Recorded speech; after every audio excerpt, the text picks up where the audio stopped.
Почитувани професионални војници, почитувани колеги, сакам да ви известам дека до Комисијата за спречување и заштита од дискриминација, освен документот што го добивме за индиректната дискриминација, утврдена од Комисијата после 8 месеци чекање, имаме поднесено уште 3 представки до Комисијата, за кое што треба да се донесе одлука. Едната представка се однесува за дискриминација врз синдикален представник и дискриминацијата треба да се утврди против двајца генерали и еден подполковник. Едниот од генералите, ова ќе му биде трета дискриминација по ред.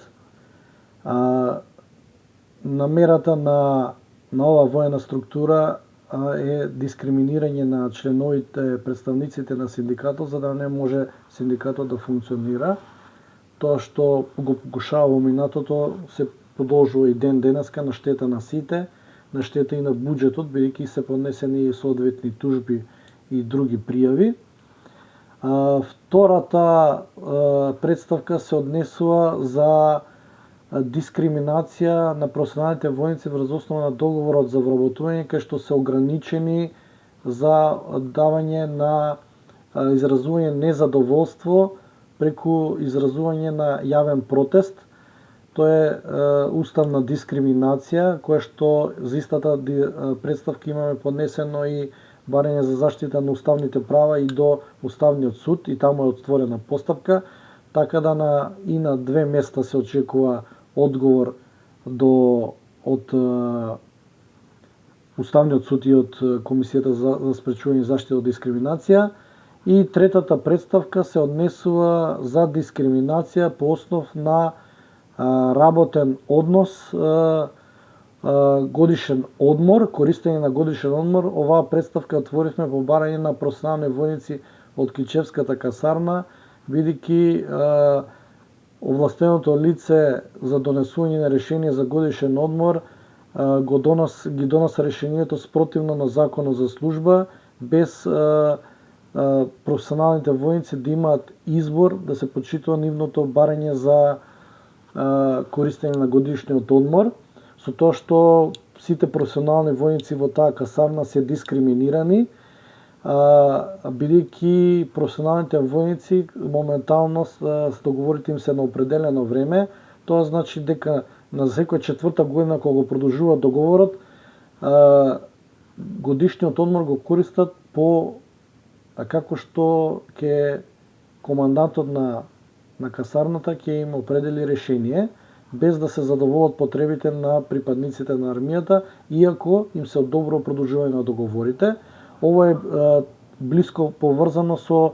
веќе донесеното мислење за индиректна дискриминација врз професионалните војници, бидејќи ако професионалните војници се на неопределено време, воопшто нема да се донасат вакви незаконски решенија, но за жал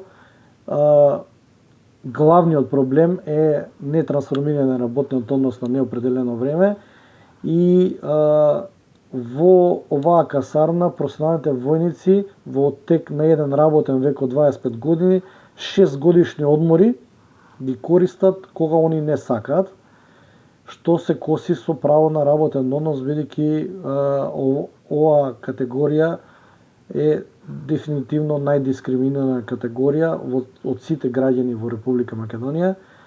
За сите овие 3 дискриминации се очекува одговор, бидејќи за првата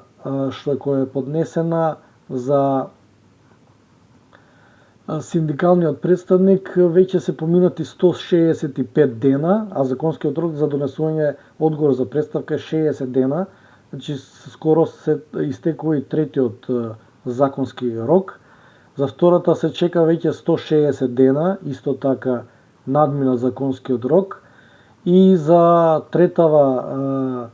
представка се чека 88 дена и таму е истечен законскиот рок, така да очигледен е притисокот врз Комисијата од страна на Министерството за одбрана, за да не се донасат овие мислења, но за жал мора да се донесат, прашање на време кога. колку повеќе се чека, толку повеќе се прави штета врз Министерството за одбрана и врз сите професионални војници, воопшто на државата и на буџетот на државата. Едноставно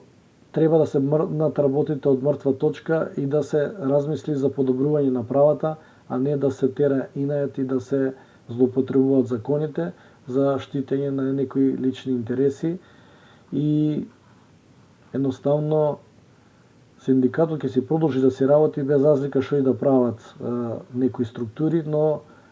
крајот го краси делото, така да исходот, едниот исход веќе ги шокираше, сега ќе ги шокираат и другите исходи, а не се само овие, има и многу други. Тоа е тоа. Поздрав!